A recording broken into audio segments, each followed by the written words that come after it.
दोस्तों, कैसे हो आप सभी। दोस्तों, मैं उम्मीद करता हूँ कि आप सब ठीक होंगे। दोस्तों, जैसे कि आपको पता है कि आपकी लेखपाल और यूपीएसआई और यूपी पुलिस की भर्ती आने वाली है, तो उसको देखते हुए हमने हिंदी स्टार्ट कर रखी है। और आज हम वर्णमाला में, इसका वर्णमाला लगभग ये मान के चलो 4 वीडियो में ख़त्म होगी, 4 या 5 वीडियो में। तो आज हम इसका 3rd पार्ट शुरू करने जा रहे हैं। हो सकता है आज ही ख़त्म हो जाए, लेकिन मुझे लग नहीं रहा, चाहे भले ही हो जाए। ठीक है, तो बिना देर करे हुए हम स्टार्ट करते हैं कि कौन सी चीज़ें क्या होती हैं। देखो दोस्तों, मैंने ये चीज़ें इससे पहले वाले पार्ट में बता दी थी कि कंठे की ध्वनि कौन सी होती है। क वर्ग वाले सभी क्या कहलाते हैं? कंठे कहलाते हैं। ये हमारे गले के सबसे निचले वाले पार्ट से निकलते हैं। फिर थोड़ा ऊपर आते हैं, तालव्य होता है, वहां से ध्वनि निकलती है च, छ, ज, झ और अइया की। ये अइया होता है, अणे नहीं होता। ये याद रखेंगे। ठीक है। फिर तीसरा होता है आपका मूर्धन्य। मूर्धन्य फिर हम जैसे ट, हमारे मसूड़े से ऊपर जो हमारी जीभ लगती है उसको बोलते हैं मूर्धन्य। टे, थे, डे, ढे, अणे। ठीक है। फिर दंत्य होता है, दंत्य टे, थे, डे, ढे, ने। दंत्य का मतलब दांत से है, मतलब जो वर्ण दांतों से बोले जाएंगे उन्हें क्या कहा जाएगा? दंत्य कहा जाएगा। नेक्स्ट है हमारा ओष्ठ्य, जो वर्ण हमारे पे, फे, बे, भे, भे और मैं, ये किससे बोले जाएंगे? हमारे होठों से बोले जाएंगे। देखो, जैसे अगर हम इसे बोल के देखें पे, दोनों होठ इसमें यूज किए जा रहे हैं, तो ये ओष्ठ्य कहलाओगे। ठीक है। तो हमने यहाँ पे 25 पढ़े थे, तो जो वर्गों में विभाजित है वो कौन से कितने है? 25 है। और अगर मैं आपको बता दूं अंतस्थ व्यंजन कौन से होते हैं? ये व ले व। जो इम्पोर्टेंट है बहुत ज्यादा, ये दोनों, ये सारे के सारे इम्पोर्टेंट चीज है कि जो हमारे अंतस्थ व्यंजन होते हैं वो क्या होते हैं? हमारे ये व ले व होते हैं। ठीक है। दूसरा होता है उष्ण संघर्षी व्यंजन। जिन व्यंजनों को बोलते समय हमारी मतलब गर्म वायु मुख से निकलती है उसे उष्ण संघर्षी कहा जाता है। उतक्षिप्त व्यंजन, जो डे और डे थे इनके नीचे बिंदी लगा दो, ये उतक्षिप्त व्यंजन कहलाते थे। दोस्तों, मैंने ये पहले वाली वीडियो में बता दिया था अच्छे से। फिर क्या आपके संयुक्त व्यंजन। संयुक्त व्यंजन की संख्या भी 4 थी। कौन कौन से? अक्षय, त्रय, श्रम और ज्ञानी। ठीक है। तो ये ज्ञानी नहीं होता, ये ज्ञानी होता है, ज्ञानी। ठीक है। क्योंकि इसकी जो ध्वनि निकलती है वो जय हलंत प्लस अइया से निकलती है, जय प्लस अइया, ज्ञानी। ठीक है। ये ज्ञानी नहीं होता, ज्ञानी होता है, ये ज्ञा होता है, ज्ञा। ठीक है। देखो मैं इसको लिख देता हूं, ये होता है आपका ज्ञा। ठीक है। हम ज्ञा ज्ञा पढ़ते रहते हैं इसको, ये होता है आपका ज्ञा हिंदी के अकॉर्डिंग। अगर हम इंग्लिश के अकॉर्डिंग पढ़ रहे फिर हमें ज्ञा ही पढ़ना पड़ेगा, क्योंकि जो इंग्लिश में ध्वनि बनती है वो GY बनती है। ठीक है, GY बनती है, GHY भी बन सकती है। तो यहाँ पे हिंदी में जो यहाँ पढ़ेंगे हम इसको। तो इसके मैंने वर्ण में छेद बताए थे, के हलंत प्लस 66 कौन वाला। फिर इसके एक और ध्वनि बताई थी, चे हलंत प्लस 6 अक्षर, अक्षर, ये दोनों बताए थे मैंने एग्जाम्पल लेकर पहले वाले वीडियो में। फिर था तरह त्रिशूल, ते हलंत प्लस व हो जाएगा, फिर श्रेष्ठराम हो जाएगा, फिर शय और व हो जाएगा, फिर ज्ञानी की क्या हो जाएगी? जय हलंत प्लस नैया हो जाएगी। दोस्तों, मैं इससे पहले आपको बता दूं, मैंने इससे पहले वाले पार्ट में एक ये नहीं बताया था कि जो विद्यालय में, जो विद्या में ध्याय आता है, विद्या में जो ध्याय आता है उसकी वर्ण विच्छेद क्या हो गए?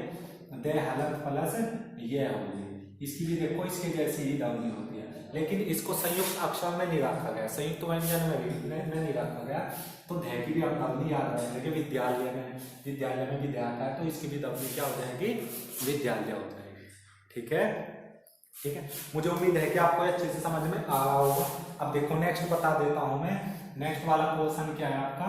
नेक्स्ट वाला पोर्शन है हमारा, देखो मैं ध्याय की यहाँ पे लिख देता हूँ ध्वनि, ध्याय की दे हलंत प्लस ये होती है। ठीक है। फिर हमारी होती है नासिक्य। नासिक्य, नासिक्य व्यंजन की ध्वनि क्या होती है? नासिक्य व्यंजन की ध्वनि होती है, नासिक्य व्यंजन आखिरी के, ये 5 नासिक्य कहलाते हैं। ठीक है। कौन से? अणाखल्ली, अइया और अणे। ठीक है।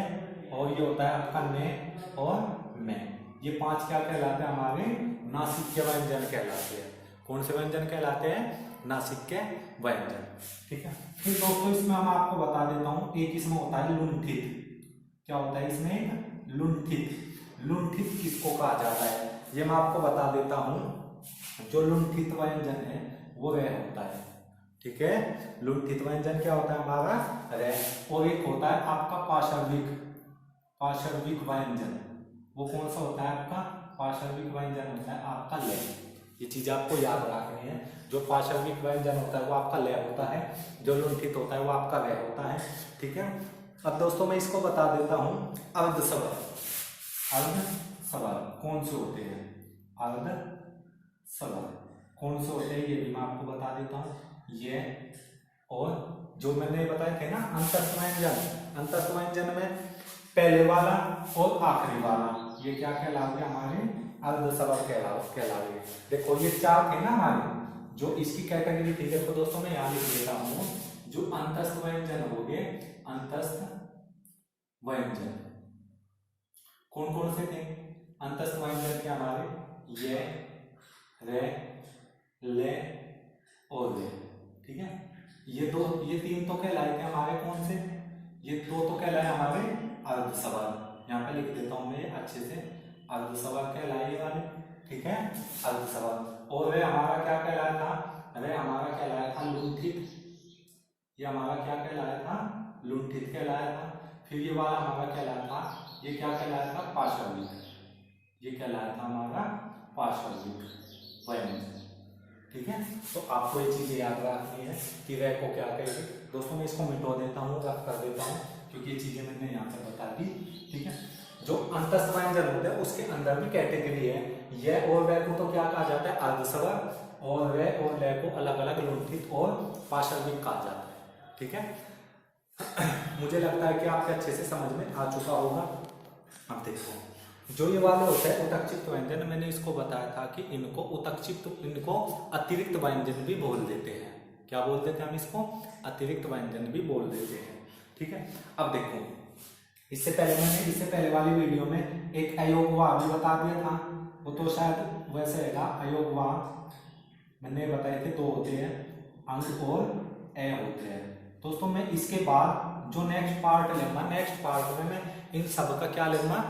इन सब का टेस्ट लेगा, मौखिक। मैं आपसे क्वेश्चन पूछूंगा, आपको अपने मन में ही आंसर देने हैं।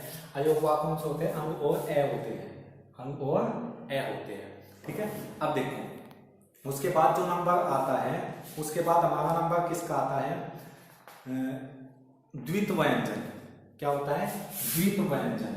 जैसे इसमें आ गया, चार शब्द दे दिया मैं क्वेश्चन में, और उसमें पूछ लिया कि निम्नलिखित में से किस में द्वित व्यंजन यूज होता है। ठीक है। तो कैसा होगा? जैसा आपने सुना होगा पक्का। ठीक है, पक्का। तो जिसमें व्यंजन अपने आधे अक्षर के साथ जुड़ा हुआ होगा वो शब्द क्या कहलाएगा? द्वित व्यंजन का शब्द कहलाएगा। क्या कहलाएगा? द्वित व्यंजन का शब्द कहलाएगा। ठीक है। जैसे आपने देखा होगा पक्का, या फिर आपने मक्का देखा होगा, मक्का, या फिर कच्चा, चे अदचे, ये वाला कच्चा हो जाएगा। ठीक है। और ये वाली चीजें क्या हो जाएगी आपकी? ये सब द्वित व्यंजन में आएगी। ठीक है। अब चलो हम नेक्स्ट देख लेते हैं। नेक्स्ट क्या होता है? अब देखो अगर मैं यहाँ पे देखूं आगत व्यंजन कौन कौन से होते हैं, तो मैं आपको बता देता हूं। जो आगत व्यंजन होते हैं वो हमारे क्या होते हैं? देखो आगत व्यंजन, दोस्तों मैं ये देखता रहता हूँ कि हमारा कोई टॉपिक छूट तो नहीं गया। ठीक है। ऐसा नहीं है कि मैं बुक में से देख कर पढ़ा रहा हूँ, मैं कोई टॉपिक छोड़ना नहीं चाह रहा। ठीक है। तो ये आपका द्वित व्यंजन हो गए, अर्ध ये भी कंप्लीट हो गया। तो जिसको भी स्क्रीनशॉट लेना है तो स्क्रीनशॉट ले सकते हो। ठीक है। अब देखो नेक्स्ट देख लेते हैं हम। नेक्स्ट अब मैं इसको रफ कर देता हूं। अब नंबर आता है हमारा, किस किस का नंबर आता है? हमारा नंबर आता है अब सबसे पहले हम अल्प प्राण का, अल्प प्राण। ठीक है। अल्प प्राण दोस्तों मैं आपको पहले इसी में ही बता देता हूं कि अल्प प्राण हम किसको कहेंगे? जो हमारा अल्प प्राण किसको कहेंगे हम? जो पहला अल्प प्राण वर्ग में जो विषम वाले हैं, वर्ग में जो विषम वाले हैं, विषम स्थान का मतलब पहला, तीसरा और पांचवें को क्या कहा जाएगा? अल्प प्राण कहा जाएगा। तो इन्हें हमने क्या कह दिया? ये भी आपका अल्प प्राण हो गया, अल्प प्राण। ये तीसरा भी आपका अल्प प्राण हो गया, अल्प प्राण हो गया यहां से। और फिर आपका पांचवा भी क्या हो गए? अल्प प्राण हो गया। ठीक है, अल्प प्राण हो गया। तो पहला, तीसरा और पांचवें जो व्यंजन है सभी के सभी क्या कहलाओगे? अल्पप्राण कहलाओगे। और ये दूसरा महाप्राण बता देता हूं मैं, महाप्राण। महाप्राण, महाप्राण क्या होता है आपका? कौन कौन से वर्ग? जो सम स्थान होते हैं, सम वाले पे, जैसे आपका ये हो गया महाप्राण, महाप्राण ये वाला हो गया, फिर ये भी आपका महाप्राण हो गया। ठीक है, तो दोस्तों ये आपको पता चलेगा कि महाप्राण। अब इसमें आता है घोष और सघोष। तो घोष और सघोष क्या होता है हमारे दोस्तों? मैं इससे अगले वाले पार्ट में बता दूंगा कि हमारे घोष और प्राण और अल्पप्राण क्या होते हैं। मैं इसकी डेफिनेशन सही तो बता दूंगा, अब तो केवल आपको याद रखने हैं। देखो जिसमें अब हम क्या करेंगे, इसमें जो पहले दो हो गए, ये तो क्या कहलाओगे हमारे? एघोष। एघोष में क्या कहलाओगे हमारे? एघोष में ये हमारे कहलाएंगे तरह से पहला वर्ग और दूसरा वर्ग। ठीक है, यहाँ पे आपका लिख देता हूँ विषम वर्ग, और ये तो लिखा हुआ है पहले से। ठीक है, तो पहला और दूसरा वर्ग। और एक होता है आपका घोष या सघोष, इसका दूसरा नाम क्या है? सघोष भी है। ठीक है, वो कहलाता है आपका तीसरा, चौथा और पांचवा वर्ग। कौन कौन से वर्ग? तो तीसरा, चौथा ये भी आपका अघोष हो गया, क्योंकि पहला दूसरा था घोष। ये वाला आपका क्या कहलाओगे? घोष या सघोष। घोष, ये भी आपका घोष हो जाएगा, और ये भी आपका घोष हो जाएगा। ठीक है, तो ये क्या क्या हो जाएगी? एघोष, एघोष, पहला दूसरा एघोष, तीसरा क्या हो जाएगा? घोष, चौथा घोष और पांचवा घोष हो जाएगा। ठीक है, अब देखो मैं इसमें हम कुछ है वगैरह की ध्वनि छोड़कर आगे है, फिर हमने वे कौन से में आएंगे वे भी मैं आपको बता देता हूं। मैं इसी के नीचे लिख देता हूं। अब देखो दोस्तों, आगत शब्द होते हैं दो, आगत व्यंजन होते हैं, और आगत व्यंजन कौन से होते हैं आपके? है और जय होते हैं। कौन से? आपने सुना होगा आगत व्यंजन। कौन कौन से होते हैं? आगत व्यंजन। कौन से है वे दो आगत व्यंजन? श, ये जय और फे। देखो इसके नीचे बिंदी लगा दो, जय था पहले, जय का क्या होगा हमारा? जय हो गए। ठीक है, जय का क्या होगा हमारे? जय। ठीक है, और फे था पहले, हम फे बोला करते थे, अब थोड़ा हल्के से फे। ठीक है, इस तरह से ये हमारे जो शब्द है वे किसके हैं? वे हमारे फारसी के शब्द है। ठीक है, फारसी के शब्द है जय और फे। तो इसे तो यहाँ पे चिपका दो, इस वाले को तो जय को मैंने बिंदी लगा दी, और फे वाले को कहाँ पे चिपका दो? यहाँ पे चिपका दिया। तो इसका मतलब है फे वाला ये भी क्या कहलाएगा? ये एघोष भी कहलाऊगा, महाप्राण भी कहलाऊगा। ठीक है, फिर से बता देता हूँ। जय के साथ हमने दोनों लगा दिए, और फे के साथ हमने फे भी लगा दिया। फे हल्के से उसमें बोल कर देखो, फे। ठीक है, इसी तरह से जय, ये प्रैक्टिकली ज्यादा याद रखो। और ये आपके लास्ट तीन क्या कहलाए? आपके नासिक के भी कहलाए थे। ठीक है, ये मैंने इससे पहले वाली वीडियो में बता दिया था। ठीक है, अब देखो आगत व्यंजन क्या हो गया हमारे? आगत व्यंजन जय और फे मैंने यहाँ पर रख दिए। ठीक है, ये आपको पता चल गया। अब देखो दोस्तों, इसमें कुछ चीजें रह गई, जैसे हमने दिया एक श और ये, कौन से में आएंगे? श तो इसमें आ जाएगा, कैपिटल श, और ये इसमें आ जाएगा। तो ये अल्पप्राण भी हो गया और घोष भी हो गया, महाप्राण भी हो गया और अघोष भी हो गया। ठीक है, फिर हमारा से इसमें आ जाएगा, और रे और ले इसमें आ जाएगी, दोनों के दोनों। ठीक है, तो दोस्तों मैं इनके नीचे ही लिख देता हूँ ये वाले, इस तरह से मैं कर देता हूँ, आप इसको इस तरह से याद रखना। ठीक है, अब देखो नेक्स्ट वाला होता है आपका, यहाँ पे फिर आपका आ जाता है वे। ठीक है, वे आ जाता है, वे बाकी रहेगा ना अभी, और उसके बाद क्या बाकी रहेगा? सैक्सोफोन रहेगा, तो सैक्सोफोन इसमें रख दो। देखो से। ठीक है, ये तो किस में आएंगे? आपके महाप्राण में आएंगे। और आपका जो है कहाँ पे आ जाएगा? है यहाँ पे आ जाएगा।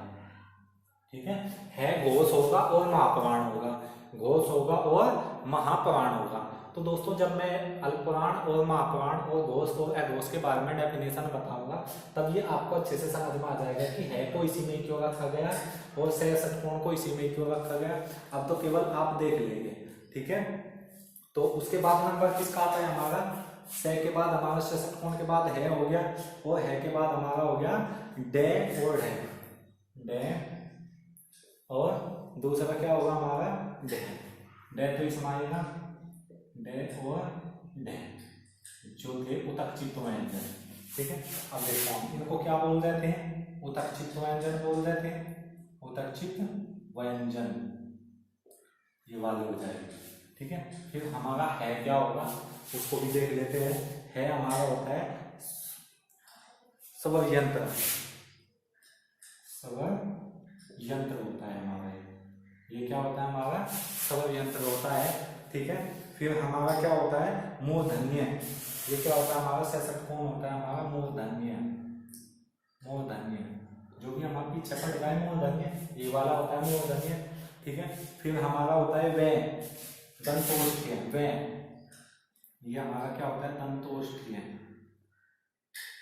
दंतोष्ठ्य ये वे होता है। ठीक है, फिर आपका होता है से और वर्तस्य, ये आपको इंपोर्टेंट है, ये याद रखना है, वर्तस्य, वर्तस्य, वर्तस्य, वर्तस्य ये तीन है। ठीक है, तीनों के तीनों याद रखने हैं। फिर आपका एक रहेगा यहाँ पर कौन सा तालव्य, ये आपका क्या रहेगा तालव्य, तो ये आपका हो जाएगा तालव्य। ठीक है, ये आपको टेबल लर्न करनी है दोस्तों। मैं अगले वाले पार्ट में बता दूंगा कि अल्पप्राण और महाप्राण घोष और अघोष क्या होते हैं, इनकी डेफिनेशन सहित, तब ये आपका क्लियर हो जाएगा। इससे पहले आप वो मेरे पहले वाले वीडियो देख सकते हो। ठीक है, तो दोस्तों आज की वीडियो में बस इतना ही। जिन स्टूडेंट को अच्छे से समझ में आ चुका वो चैनल को सब्सक्राइब करें, लाइक करें और इसको भी याद करते रहे। ठीक है, शुक्रिया।